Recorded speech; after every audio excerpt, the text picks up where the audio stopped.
prime example with wind. Use it as your friend, but there's 3 ways to use it. You're fishing a lot of cover where you're precision casting between lanes. Always put the wind to your back.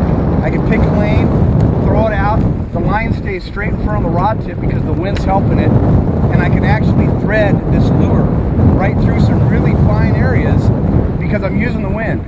The key to the wind to your back, you get longer distance throws, but when you do that, you got to really make sure you keep up lure control because you're actually drifting into your lure. So when it looks like I'm reeling fast like this, I'm not. All I'm doing is keeping up with the slack. Now if you turn around and you throw crosswind, this is where it gets touchy because your accuracy isn't as good. But if I want to throw it across these sticks, you got to go upwind and you create a bow in your line. Now what happens with that bow is you got to keep up with the lure because now you're changing the course of this bait, using the wind to catch your line and bringing it into cover and structure, and you just got to keep up to it because when you get hit, you got to bring up that slack and set the hook. The last cast is thrown right into the wind. The problem here is you can backlash real easy.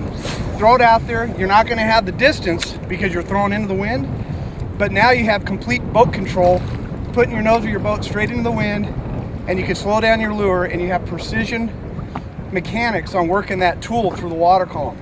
So this would be the best way to do it to keep your bait at a constant the whole retrieve. So just remember that next time you're swim bait fishing. It's going to help you put your lure in places easier, and you're not going to get foul hooked around the bushes, and you're going to make some better presentations for these fish. This is a perfect lane. Look at this thing. I'm going to use the wind to my back, and I'll show you the distance, but I can show you the lane, keeping this lure in control. Just like that. And I could actually brush across that brush, do a couple directional changes, and work this entire lane just by using the wind on my back.